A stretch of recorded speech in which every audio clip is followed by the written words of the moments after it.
ಇಚ್ಲಂಪಾಡಿ ಕಾರಿಂಜ ಶ್ರೀ ಮಹಾದೇವ ಶಾಸ್ತಾರ ಕ್ಷೇತ್ರದ ಸನ್ನಿಧಿಯಲ್ಲಿ ಮಕರ ಸಂಕ್ರಾಂತಿ ಪ್ರಯುಕ್ತ ನಡೆದ ಸಾಂಸ್ಕೃತಿಕ ಕಾರ್ಯಕ್ರಮದಲ್ಲಿ ಡಾಕ್ಟರ್ ವಾಣಿಶ್ರೀ ಕಾಸರಗೋಡು ನೇತೃತ್ವದ ಗಡಿನಾಡ ಕನ್ನಡ ಸಾಹಿತ್ಯ ಸಾಂಸ್ಕೃತಿಕ ಸಂಸ್ಥೆ ಕಾಸರಗೋಡು ವತಿಯಿಂದ 162ನೇ ವೈವಿಧ್ಯಮಯ ನಿತ್ಯನೂತನ ಸಾಹಿತ್ಯಾಮೃತ ಗಾನಾಮೃತ ಕಾರ್ಯಕ್ರಮ ಹಾಗೂ ಕೋಗಿಲೆಗಳ ಸ್ವರ ನಿನಾದ ಕಾರ್ಯಕ್ರಮವು ಬಹಳ ಸಡಗರದಿಂದ ನಡೆಯಿತು.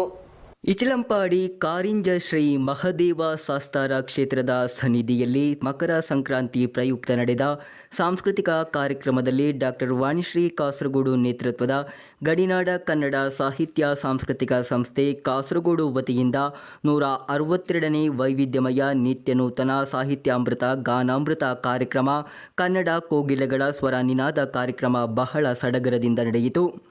ಸಂಸ್ಥೆಯ ಸಂಗೀತ ಮಾಣಿಕ್ಯಗಳಾದ ದಿವಾಕರ ಕಾಸರಗೋಡ್, ಸುರೇಶ್ ಪೈಕ, ಶಶಿಕಲಾ, ಪ್ರಖ್ಯಾತ್ ಭಟ್ ಅವರಿಂದ ಗಾನಾಮೃತ ಕಾರ್ಯಕ್ರಮ ನಡೆಯಿತು. ಅಚ್ಯುತ ಭಟ್ ಶ್ಲೋಕ ಪಠಣ ಮಾಡಿದರು. ಕಾರ್ಯಕ್ರಮದಲ್ಲಿ ಭಾಗವಹಿಸಿದ ಕಲಾವಿದರಿಗೆ ಸಂಸ್ಥೆಯ ವತಿಯಿಂದ ಗೌರವಧನ ಹಾಗೂ ಸ್ಮರಣಿಕೆಯನ್ನು ದೇವಸ್ಥಾನದ ಅರ್ಚಕ ಶಶಾಂಕ್ ಭಟ್ ದಿವ್ಯ ಹಸ್ತದಿಂದ ನೀಡಿ ಗೌರವಿಸಲಾಯಿತು. ಡಾಕ್ಟರ್ ವಾಣಿಶ್ರೀ ಸಾಹಿತ್ಯ ಪ್ರಸ್ತುತಿ ಮಾಡಿದರು. ಬಳಿಕ ದೇವಸ್ಥಾನದ ವತಿಯಿಂದ ಡಾಕ್ಟರ್ ವಾಣಿಶ್ರೀ ಕಾಸರಗೋಡು ಅವರಿಗೆ ದೇವಸ್ಥಾನದ ಪ್ರಧಾನ ಅರ್ಚಕ ಗೋಪಾಲಕೃಷ್ಣ ಭಟ್ ದೇವರ ಫಲಪುಷ್ಪ ಪ್ರಸಾದ ಕೊಟ್ಟು ಮುಂದಿನ ಎಲ್ಲ ಕಾರ್ಯಕ್ರಮಗಳಿಗೆ ಶುಭ ಹಾರೈಸಿದರು. ಕಾರ್ಯಕ್ರಮದಲ್ಲಿ ಗಣ್ಯರಾದ ಮೋಹನ, ಗಣೇಶ್ ಭಂಡಾರಿ ಮುಂತಾದವರು ಉಪಸ್ಥಿತರಿದ್ದರು.